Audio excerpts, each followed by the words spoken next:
sampai begini, saking senangnya mendengar. Lalu Rasulullah mengatakan terus kata Rasulullah sallallahu alaihi wasallam, sampai dia dikatakan pelan-pelan, kasihan itu wanita yang ada di atas unta itu. Di dalam kitab Bustanul Arifin dijelaskan di situ, karena ashabu Rasulillah sallallahu alaihi wasallam yunshiduna fil masjid. Wa Rasulullah sallallahu alaihi wasallam bainahum jalisun yatabassam. Satu ketika para sahabat Rasulullah sallallahu alaihi wasallam sedang yunshidun, mereka melantunkan syair-syair tentang kesyukuran mereka. Di situ ada Sayyidina Abdullah ibn Rawahah, ada Hisan bin Sabit juga di sana sahabat Nabi. Ada banyak, termasuk Rasulullah juga ahli syair.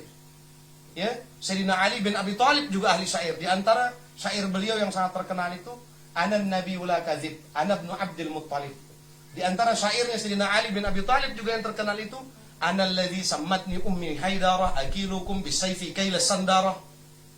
Itu mereka semua ahli syair.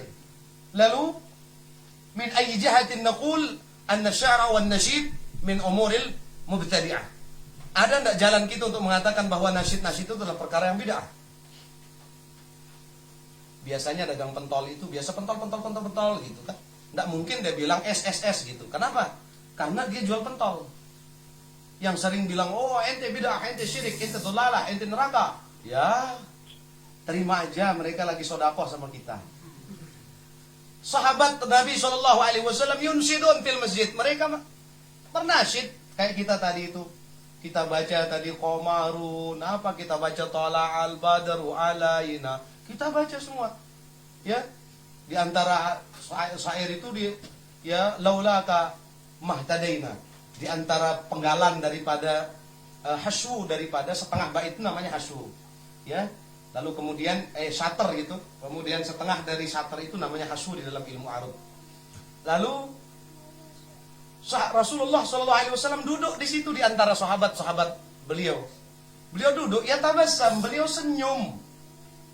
Tapi kenapa kita umatnya Rasulullah SAW kok ketika kita baca nasyid kayak kebakaran kumisnya? Orang Rasulullah saja senang kok lihat mendengar sahabatnya baca nasyid. Kok kita ini kayak apa gitu? Kayak kita ditampar sama jin ifrit. Ya? Lalu di mana kita dengan akhlaknya Rasulullah SAW? Harusnya sesama umat Nabi itu harus saling mensyukuri. Kita bacakan mereka Fatihah lil muslimin wal muslimat. Yang suka tak suka terhadap nasyid dan maulid itu semua kita doa. Harusnya dia bawakan kita buah, dia bawakan kita dulang. Itu karena para sahabat Nabi SAW begitu memperlakukannya. Ini malah nggak suka gitu. Kalau Rasulullah SAW akhlaknya beliau, ketika datang seorang badui, beliau ditemui di masjid. Setelah dia bertanya banyak tentang Islam kepada Rasulullah SAW, lalu dia bertanya, "Ya Rasulullah, di mana tempat kita kada hajat? Saya mau buang air kecil nih," katanya. Karena orang badui itu biasanya dia di mana aja gitu. Orang kan dia pedalaman, orang repok. Badui itu namanya repok. Ya saya ini juga doktor, DR dengan repok. Banyak juga sekarang ini yang lulus LC gelarnya, lulus corona. Ya, lulus corona dia. Akhirnya nggak tahu cari sana cari situ nggak ada. Lalu dia kencing di pojok masjid. Dia kencing orang ini di pojok masjid.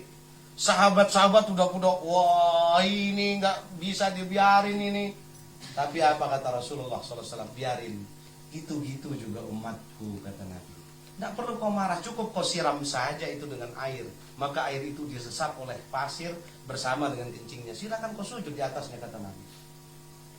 Kita mendakwakan diri kita, anak ahlus sunnah. Tapi yang kita tahu hanya sunnah Nabi. Yang satu aja kita banggain. Yang aksesoris saja kita banggain. Itu aja kita banggain. Ya. Kita banggakan yang bentuk-bentuknya aksesoris. Ya, kita seher anak-anak muda dengan istilah hijrah-hijrah. Tetapi pernah enggak antum melakukan sholat sunat taubat, sholat sunat tasbih? Bagaimana Rasulullah SAW menerima tamu? Adab-adab beliau yang paling utama, lebih-lebih menghadapi sesuatu yang belum pernah beliau lakukan, tetapi itu sesuatu yang baru yang menjadi ijtihadnya para sahabat. Beliau tampung semuanya. Para sahabat bernasyid. Nabi tak marah-marah kayak kita yang jadi umatnya. Apakah itu perlakuan daripada yang dicontohkan oleh Rasulullah ketika mendengar nasyid-nasyid yang baik, yang mengingatkan kita tentang Islam, lantas kita marah gitu? Laisa min akhlaqin nabawi. Itu bukan akhlaknya Rasulullah sallallahu alaihi wasallam. Bukankah ketika ma min mahallin au baitin au masjidin yaqra'u fihi maulidun Nabi sallallahu alaihi wasallam, di mana ada tempat, di mana ada masjid, di mana ada rumah, dibacakan di situ maulid Nabi. Semua di sekitarnya itu yang ada di dalamnya, di sekitarnya minan nabatat, dari tumbuh-tumbuhan wal hayawanat, dan juga binatang-binatang dapat berkah. Ketika maulid dibaca, nanti rujuk kembali kitab An-Ni'matul Kubra, ya, nikmat yang luar biasa karangan Imam Ibnu Hajar. Di situ beliau maulidnya khusus Imam Ibnu Hajar. Hah? Siapa yang Imam Ibnu Hajar? Beliau ini orang alim, beliau seorang ulama, beliau seorang imam. Rata-rata punya maulid. Nah, di situ 15 menit ini. Masya Allah. Nah, qala Sayyiduna al-Imam Hujjatul Islam al-Ghazali rahimahullah, syarafan nasabi min 3 jihad. Allah Subhanahu wa taala memuliakan nasabnya.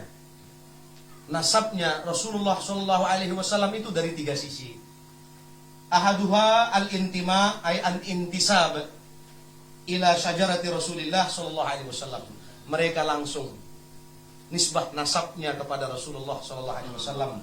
Fahadza la yu'adiluhu syai'. Tidak ada yang dapat menandinginya. Kalau kita ini siapa? Amak kangkung. Ya, dapat gelar SAG, sarjana pun goreng. Ya, dapat gelar DRS di rumah saja. Masya Allah. Tapi bukankah para sahabat yang bukan dari Bani Hashim dan Bani Muttalib ada di antara mereka yang menjadi al-mubasyiruna bil jannah? Tidak menutup kemungkinan kita pun, ya, selama kita ikhlas cinta kepada Ithratun Nabawiyah, keturunannya Rasulullah, insya Allah kita akan mendapatkan tidak jauh-jauh amat, mudah-mudahan 11-12 lah. Jangan 11-15 terlalu jauh. Kita maunya 11-12 gitu. Mudah-mudahan, amin. Nah, yang kedua, ats-tsaniyatu al-intima'u ilal ulama fa innahum warasatul anbiya shalawatullah wassalamuhu alaihim. Karena mereka itu nisbah, rata-rata mereka itu para ulama yang langsung bukan hanya sekedar membawa ilmu, berbeda dengan ulama yang bukan dari nasab Rasulullah sallallahu alaihi wasallam. Mereka membawa warisan berupa ilmu saja, membawa warisan yang diwariskan, yang mereka peroleh, yang mereka dapatkan, yang mereka bawa dari sanad-sanad keilmuan mereka ataupun sanad-sanad ibadah, sanad dirayah, sanad riwayahnya, ya, itu. Tetapi mereka di samping menjadi ulama juga secara nasab langsung. Makanya kita ma'syar Syafi'iyah terutama sekali, ya, tanpa mengesampingkan, karena banyak juga ahlul bait, semuanya ahlus sunnah wal jamaah. Ahlus sunnah wal jamaah, ya, tidak cinta. Di antara ajaran ahlus sunnah wal jamaah adalah cinta kepada ahlul bait. Maka ciri yang melekat pada ma'syarah, pengikut daripada ahlus sunnah wal jamaah, adalah dia cinta kepada ahlul bait. Kalau tak cinta, apalagi kemudian membuat-buat fitnah. Tak ada datang penjelasannya. Di samping nasab mulianya yang dia bawa, tetapi juga dia membawa warisan langsung dari nenek moyang mereka. Dua-duanya kita dapat, kita duduk bersama beliau-beliau. Nah, lalu kemudian yang ats-tsalisatu al-intima'u ila ahli shalah wa taqwa. Karena memang supaya minimal kita nisbah.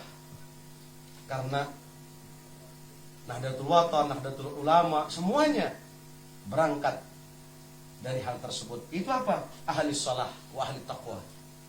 Orang-orang baik di situ. Ya? Karena sudah dijamin wa kana abuhuma salihah. Nenek moyang mereka itu memang nyata-nyata orang saleh. Lalu apanya yang harus kita ragukan lagi? Justru meragukan kebersihan nasab mereka itu mencederai daripada keimanan kita. Kita nodai kebersihan daripada syahadat Rasul kita, wa asyhadu anna Muhammadar Rasulullah, itu kotor dia.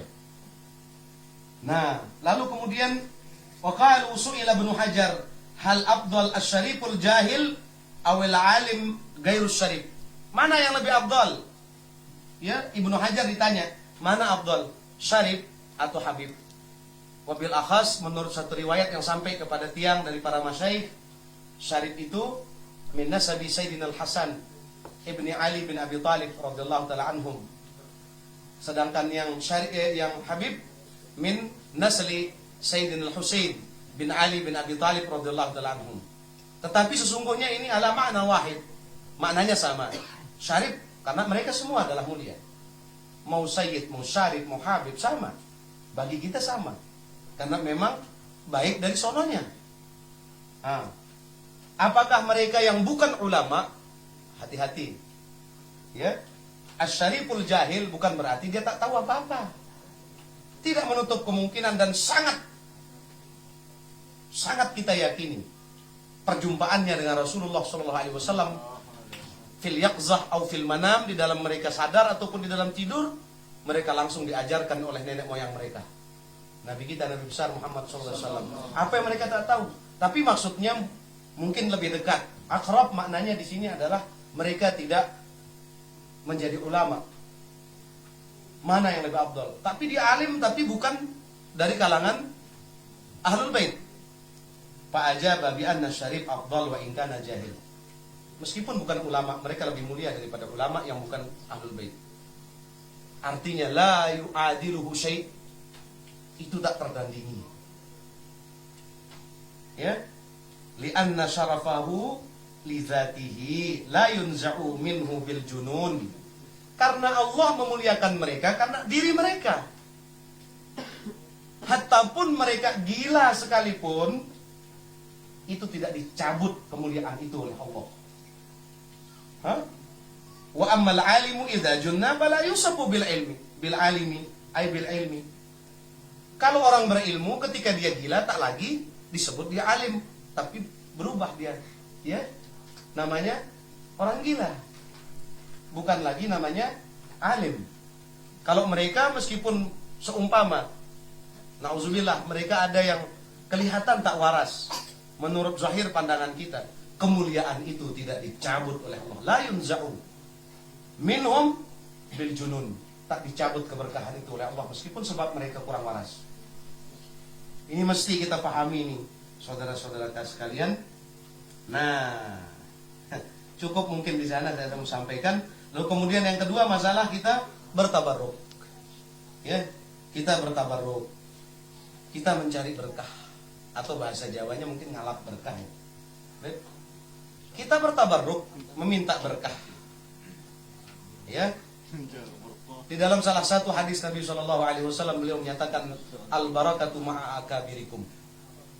Keberkahan itu ada bersama orang-orang yang lingsir, ya. Lalu kemudian bersama mereka-mereka yang dipandang oleh Allah Subhanahu wa taala sebagai orang yang pantas untuk dituakan. Siapa yang lebih pantas? Siapa yang pertama kali memeluk Islam? Ahlul Bait. Bukan papu balu kita yang pertama kali memeluk Islam. Akabirikum, bukan saja akabir, dia adalah senior dari segi umurnya, bukan. Tetapi sabiquhum lil Islam, mereka yang pertama kali menerima Islam ya Ahlul Bait. Siti Khadijah radhiyallahu taala anha, Sayyidina Ali bin Abi Thalib radhiyallahu taala anha, Sayyidina Abu Bakar Siddiq radhiyallahu taala anhu. Itu kan mereka-mereka ini pertama kali untuk menerima Islam, bukan papu balu kita. Minimal dari situ. Maka diantaranya juga ada yang mengatakan ini asar, ada yang mengatakan khabar. Khuzil barakah min zawil barakah. Ambillah keberkahan itu dari orang yang memiliki keberkahan. Di ayat tadi yang saya bacakan di surat Hud ayat 73 itu, ya, rahmatullah wa barakatuhu, rahmat dan keberkahan Allah alaikum ahlal bait. Sudah dijamin keberkahan itu pada mereka. Kalau kita tak yakin, maka sama artinya kita berbohong pada diri kita tentang kebenaran Al-Quran yang menjadi kalamullah. Nah, maka di situ penting, ya. Itu niatan saya pergi ke sini adalah pertama, untuk saya menyambung. Karena selalu kalau kami di Ribat itu baca niat belajar itu. Di antaranya di sana wadukhuli fi silsilatil ilmi baina Rasulillah sallallahu alaihi wasallam wa idadi fi jumlati muballighil wahyi wa ahkami. Di sana itu selalu kami baca niat untuk belajar itu. Ya. Pasti di sana, dan kami meniatkan ketika kami membaca ya karangan-karangan beliau-beliau ini